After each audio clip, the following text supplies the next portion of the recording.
తెలుగున వార్తా వీచికకు స్వాగతం. ఈరోజు తెలుగు రాష్ట్రాల నుండి జాతీయ, అంతర్జాతీయ వార్తా విశేషాలేంటో చూద్దాం.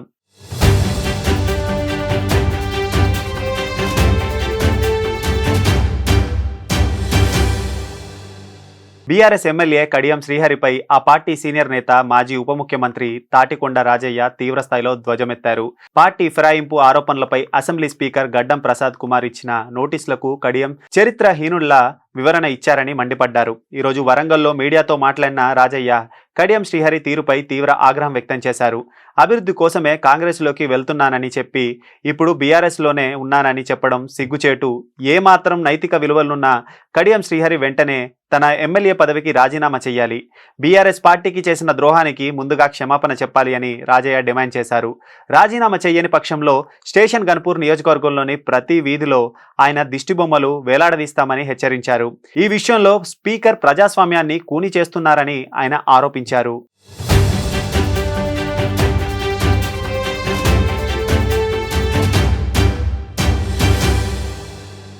ఫిరాయింపు ఆరోపణలు ఎదుర్కొంటున్న 5 ఎమ్మెల్యేలపై అనర్హత వేటు వేయాలన్న పిటిషనర్లను స్పీకర్ కొట్టివేయడంపై బీఆర్ఎస్ వర్కింగ్ ప్రెసిడెంట్ కేటీఆర్ తీవ్రంగా స్పందించారు. కాంగ్రెస్ పార్టీ తెలంగాణ అసెంబ్లీ సాక్షిగా ప్రజాస్వామ్యాన్ని కూని చేస్తుందని ఆయన బుధవారం ఓ ప్రకటనలో తీవ్రస్థాయిలో ధ్వజమెత్తారు.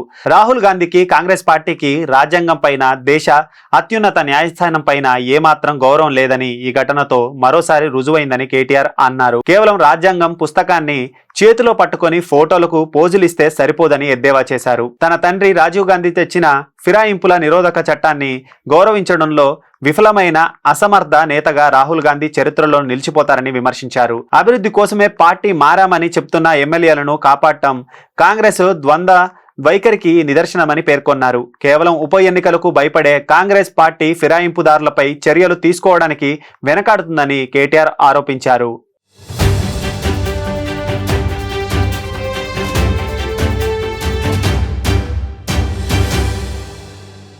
ఆంధ్రప్రదేశ్ ముఖ్యమంత్రి చంద్రబాబు మరోసారి హస్తినా పర్యటనకు సిద్ధమయ్యారు. రేపు ఆయన ఢిల్లీకి వెళ్తూ ఉన్నారు. ఈ పర్యటనలో ప్రధానమంత్రి మోదీతో సమావేశమయ్యే అవకాశం ఉన్నట్లు తెలుస్తోంది. రాష్ట్రానికి అత్యంత కీలకమైన నీటిపారుదల ప్రాజెక్టులకు సంబంధించి పెండింగ్ అంశాలపై కేంద్ర ప్రభుత్వంతో చర్చించడమే ఈ పర్యటన ముఖ్య ఉద్దేశం. ఈ సందర్భంగా పోలవరం ప్రాజెక్టుకు కేంద్రం నుంచి రావాల్సిన నిధులు, బకాయిలు వెంటనే విడుదల చేయాలని ముఖ్యమంత్రి కోరనున్నట్లు సమాచారం. అదే సమయంలో రాష్ట్రంలో చేపట్టాలనుకుంటున్న నల్లమల్ల సాగర్ ప్రాజెక్టుకు సంబంధించిన డిపిఆర్ కేంద్ర జలసంఘ అనుమతులు ప్రక్రియ వేగవంతం చేయాలని విజ్ఞప్తి చేయనున్నారు.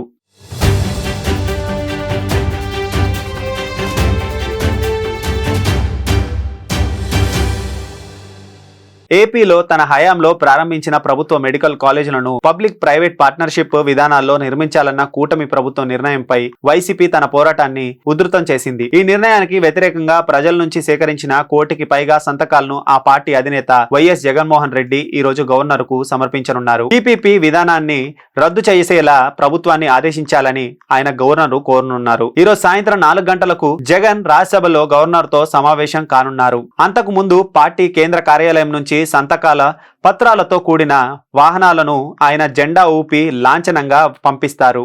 అనంతరం పార్టీ ముఖ్య నేతలు, ఎమ్మెల్యేలు, ఎమ్మెల్సీలతో సమావేశమై భవిష్యత్తు కార్యాచరణపై చర్చించనున్నారు.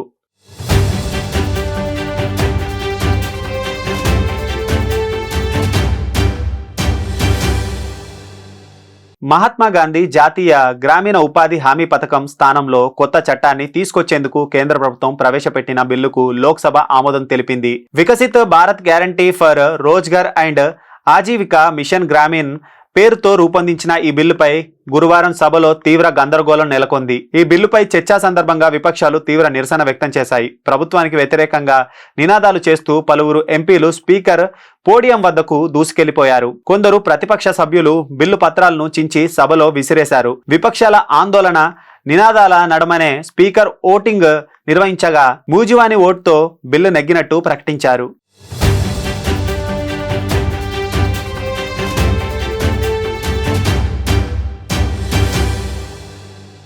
ప్యాకేజ్డ్ ఆహార పదార్థాలు తాగునీటిలో ఉండే క్యాన్సర్ కారక రసాయనాల పరిమితిపై ప్రపంచ ఆరోగ్య సంస్థ ప్రమాణాలను అమలు చేయాలని కోరుతూ దాఖలైన ప్రజా ప్రయోజన వాద్యాన్ని సుప్రీంకోర్టు గురువారం కొట్టివేసింది. ఈ సందర్భంగా ఇది పట్టణ ధనికుల భయం అంటూ ప్రధాన న్యాయమూర్తి జస్టిస్ సూర్యకాంత్ తీవ్ర వ్యాఖ్యలు చేశారు. ప్లాస్టిక్ వాటర్ బాటిళ్లు, ఫుడ్ ప్యాకేజ్డ్ నుంచి వెలువడే యాంటీమోనీ, DEHP వంటి రసాయనాలపై భారత ఆహార భద్రత ప్రమాణాల ప్రాధికార సంస్థ నిర్దేశించిన నిబంధనలను పిటిషన్లో సవాలు చేశారు. వాటి స్థానంలో WHO ప్రమాణాలను అనుసరించేలా ఆదేశాలు ఇవ్వాలని కోరారు.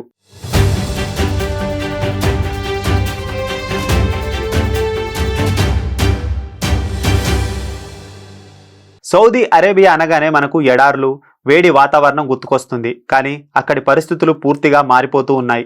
ఎడారి దేశంలో అరుదైన దృశ్యం ఆవిష్కృతమైంది.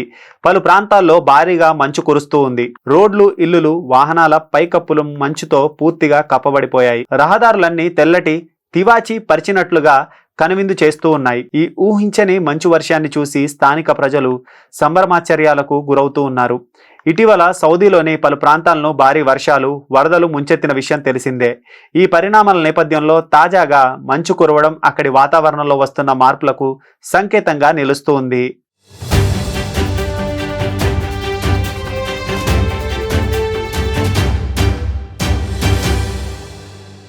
ఇవి ఈరోజు వార్తా విశేషాలు. రేపటి ప్రధాన వార్తలతో మళ్ళీ కలుద్దాం. అంతవరకు సెలవు. నమస్కారం.